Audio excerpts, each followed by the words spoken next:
নমস্কার সবাইকে। কেমন আছেন সবাই? আমিও অনেক ভালো আছি। সেদিন ছিল অবনীশের মুখে ভাত, তাই সকাল থেকেই বাসায় হুলস্থুল লেগে গেছিল। অবনীশ সেজে গুজে রেডি। কেমন লাগছে আমার বাবাইটাকে? বাসায় বৃদ্ধি পুজোর জন্য ব্রাহ্মণ ঠাকুররাও চলে আসলো। বাসার ঠাকুর ঘরেও সকাল সকাল ভোগ দেওয়া হলো। এদিকে বৃদ্ধির কাজও শুরু হয়ে গেছে।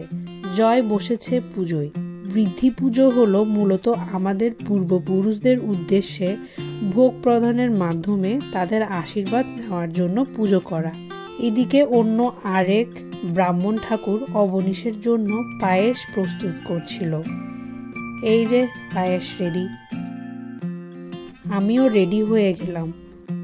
প্রথমে আমি আর জয় বসলাম অবনীশকে খাওয়াতে। অবনীশ তো একদম অবাক, এত মানুষ ওর দিকে তাকিয়ে আছে, কি হচ্ছে ও বোঝার চেষ্টা করছে।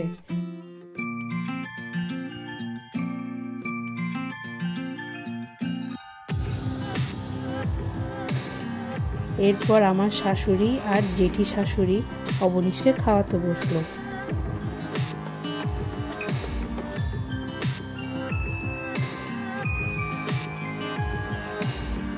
এরপর আমার মাসি শাশুড়ি আর শ্বশুর বসলো অবনীশের সাথে।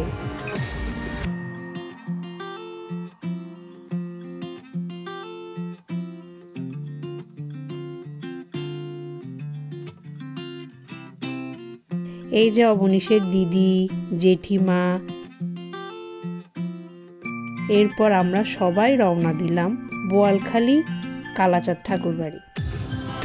আমার আর জয়ের ইচ্ছে ছিল প্রথম সন্তানের মুখে ভাত কালাচাঁদ ঠাকুর বাড়ি করার। এই যে আমরা পৌঁছে গেছি।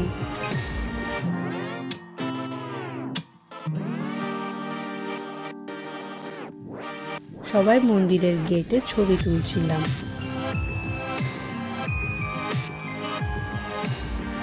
এরপর অবনীশকে নিয়ে ওর বাবা মন্দিরে প্রবেশ করছিল। খুব সুন্দর দেখতে মন্দিরটা।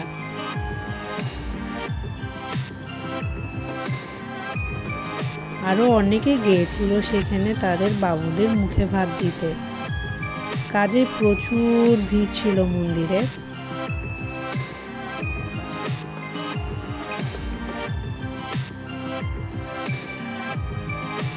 এই যে কালাচাঁদ ঠাকুর বাড়ি মূলত একটি নারায়ণ শিলা, চট্টগ্রামের ঐতিহ্যবাহী মন্দিরগুলোর মধ্যে একটি। আমরা ঠাকুরকে প্রণাম করছিলাম।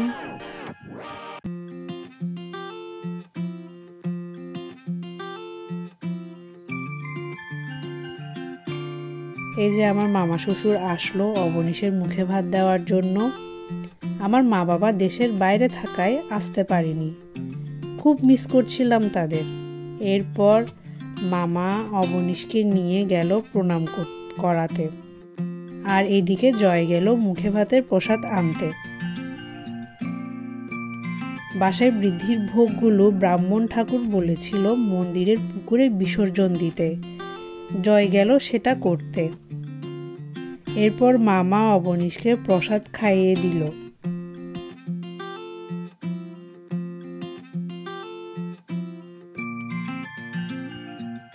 এরপর আমার জেঠু শ্বশুর বসলো অবনীশকে খাওয়াতে। অবনীশের সে কি কান্না, প্রথম নতুন কিছু খাচ্ছে সে।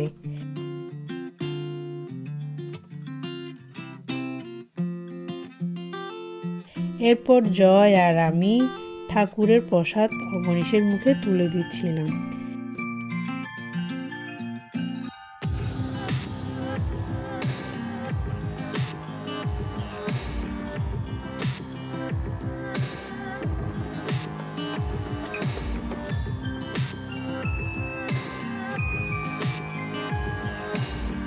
এই যে অবনীশের পিসিমণি।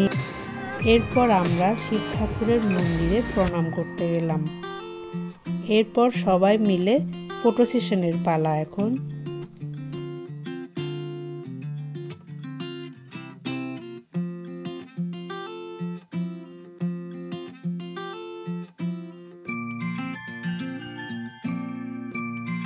মন্দিরে মূলত দুপুরের খাবারের বা প্রসাদের ব্যবস্থা না থাকায় আমরা সবাই পাশের একটি দোকানে গেলাম খাবার খেতে। মন্দিরের পাশের সব দোকানেই মূলত নিরামিষ খাবার পাওয়া যায়। ওনাদের প্রত্যেকটি আইটেম খুব মজাদার ছিল। ওনাদের খাবারের প্রাইসও খুব রিজনেবল ছিল। এরপর বাসায় এসে অবনীশ রাগ করে বই খাতা নিয়ে ঠাকুমার সাথে বেরিয়ে গেল ঘর থেকে। আমি আবার ওর মান ভাঙিয়ে বাসায় নিয়ে আসছিলাম, যদিও এটা কেবলই একটি রিচুয়াল। এরপর বাসায় এসে ওকে মা পিসি আশীর্বাদ করছিল। এই তো ছোটোখাটোভাবে অবনীশের মুখে ভাত শেষ হলো। পরে যদিও একটি রিসেপশন করেছিলাম, সেটি স্মৃতিচারণ নিয়ে আসবো আবার একদিন। আজকের জন্য টাটা।